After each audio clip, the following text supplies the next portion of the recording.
ഇന്ന് നമ്മൾ ചെയ്യുന്നത് കഴിഞ്ഞ വർഷം വാർത്ത് വെച്ച അതിൻ്റെ മേലൊരു മരപ്പീസ് വഴിക്ക് വെച്ചിട്ടുണ്ട്. അങ്ങനെ അത് തേക്കണം. അത് നമ്മൾ മരത്തിൻ്റെ ഷേപ്പാക്കണം. അപ്പോൾ ആ മേലെ വെച്ചതാണ് ആദ്യം നമ്മൾ ഷേപ്പാക്കുന്നത്. ഷേപ്പാക്കിയിട്ട് അത് മരത്തിൻ്റെ ഷേപ്പ് ആയതിന് ശേഷം നമ്മൾ കൊമ്പുകളെല്ലാം ക്ലിയർ ആക്കാൻ പോകും. അപ്പോൾ കുറച്ച് കൊമ്പ് വെട്ടിയതും പാടൊക്കെ വേണം. അപ്പോൾ അതിന് വേണ്ടിയിട്ട് നമ്മൾ ഗ്രൗട്ട് വെച്ചിട്ട് ഒക്കെ സെറ്റാവുകയാണ്. അതിന് ഏകദേശം മരത്തിൻ്റെ റൗണ്ട് ആയിട്ടുണ്ട്. കൊമ്പ് മാത്രമേ ഇനി റെഡിയാക്കാനുള്ളൂ. അപ്പോൾ അതൊക്കെ റെഡിയാക്കണം. അപ്പോൾ ഇന്ന് പണിക്ക് നമ്മൾ 3 ആൾക്കാരുണ്ട്. അപ്പോൾ മറ്റുള്ളവരാണ് ഈ വീഡിയോ എടുക്കേണ്ടത്. ഞാൻ നിസ്സാരം തന്നെയാണ് ഈ പണി ഫുള്ള് എടുക്കുന്നത്. ഞങ്ങളുടെ മേലത്തെ കൊമ്പ് മരത്തിൻ്റെ പീസ് ഏകദേശം ആക്കിയിട്ടുണ്ട്. ഇതാ ഏകദേശം എല്ലാ പരിപാടിയും കഴിഞ്ഞിട്ടുണ്ട്. ഇനി കുറച്ച് ടച്ചിങ്സ് കൂടി ബാക്കിയുള്ളൂ. ബാക്കിയുള്ള എല്ലാ പരിപാടിയും കഴിഞ്ഞിട്ടുണ്ട്. അപ്പോൾ അവിടെയും ഇവിടെയൊക്കെ കുറച്ച് കൊമ്പിൻ്റെ പീസും അതെല്ലാം സെറ്റ് ചെയ്യാനുണ്ടായിരുന്നു.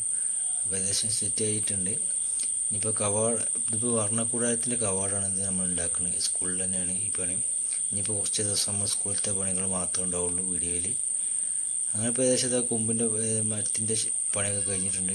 ഇപ്പോൾ നമ്മൾ വർണ്ണക്കൂടാണ് ബോർഡ് വെക്കാണ്ട്. അത് കഴിഞ്ഞ് കുറച്ച് കഴിയും. ഇതിന് കുറച്ചും കൂടി പണികൾ ബാക്കിയുണ്ട്. അത് കഴിഞ്ഞിട്ട്